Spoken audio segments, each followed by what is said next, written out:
Kia ora, Walrus Watchers, Markie here, and this is a follow-up video, but you can watch this in its own right. You don't necessarily need to watch the first one.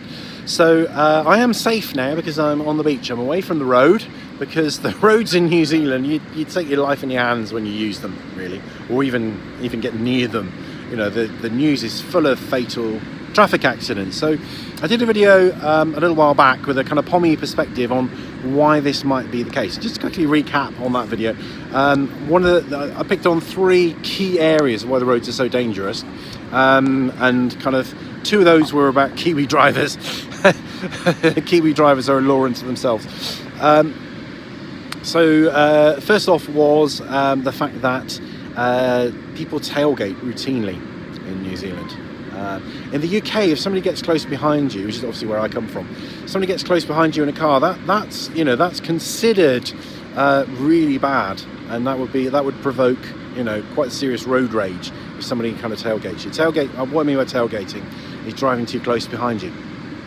And in the UK driving test, there's a big emphasis on stopping distances. You actually have to learn how long it takes you to stop at each speed. So they say to you, at 30 miles an hour, how long does it take you to stop? And they do it in terms of things like car spaces, to keep it nice and simple. So they say it takes the space of X number of cars to stop, to come to a dead halt when you're at 30 miles an hour. And it's drummed into British drivers, so they don't tailgate for the most part. Some still do. Kiwi drivers, apparently you can learn to drive at 15 here, which I think is part of the problem. I'm not sure what the test criteria are, how stringent it is, but I don't think they put too much emphasis on stopping distances. Okay, so that was the first one. The second one is Kiwi's corner cut. That's nicely alliterative, isn't it? Kiwi corner cutting routinely, and when you're at a T-junction waiting to pull out and somebody comes across from the main road towards you, you can see them almost looking at you as if to say, "You arsehole, what are you doing there in the middle of the road? You're stopping me from cutting that corner." They kind of look at you as if you're kind of in the wrong place or doing something wrong. And then the third thing, not enough roundabouts. So it's interesting, people used to complain about where I live, there's no traffic. I mean, there's no people. It's kind of, there's only 5 people live in New Zealand, okay? Crying out loud, right? So population is, like they say, there's more sheep than people in New Zealand. I think a 7 sheep for every person, something like that. So, there's not a lot of traffic here. There is in places like Auckland and stuff like that. But I'm not sure if that's even bad by UK standards. So people complain about the traffic, and I used to laugh. But what I get now is that there are no roundabouts, or very, very few roundabouts, and therefore, when you're putting out of a minor road onto a major road, it can take you ages.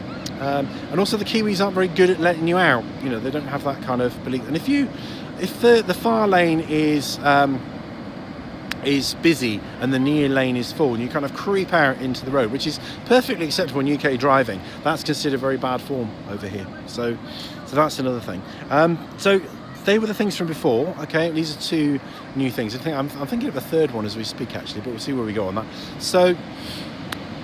And these are kind of simple. This is going to be quite a short, snappy, quick video, really. So very boring, really. Street lighting. They have street lights, but they're not very bright.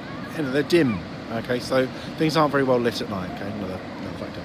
And the other thing, and these are all things that I've noticed more recently. That's why I'm doing the follow-up video. Is in the UK, we are a pretty proud Brit here. We're very good at marking no parking areas around junctions. And even where we don't, it's in the highway code about not parking near a junction. So what you get in Kiwi land is people parking right up to junctions. So when you pull out of a junction, you can't see. There are cars parked too close to the junction. So all of these are really, really simple things that could be remedied overnight. Some of them not quite overnight, but within a year or 2. I think all these things could be remedied. Things could be a whole lot safer. And I did think of another. I thought of an extra thing as we were going along there. What was this to do with? So I was talking about tailgating, roundabouts, and cutting corners. No, it's escaped me. So maybe there'll be a part 3 to this video. Maybe I'll probably think of another 3 more things as time goes on. Because the longer I'm here, the more I notice some things aren't always immediately apparent. So, Government of New Zealand. Take heed. I mean, it's an interesting point, isn't it, actually? A wider point. And a bugbear of mine, really, is that countries don't learn from one another. The countries kind of try and solve problems by going from scratch, from reinventing wheels, and I think, and I'm having a go at New Zealand here, but I can equally have a go at Britain. And I think Britain's very guilty of not looking at some of the solutions that other countries have to problems, and kind of learning from that. We seem to be very reluctant to do that for some reason. I think all countries, every country has its, does things really well and does things really badly in turn, and I think, why don't we just learn from each other, and get the very best.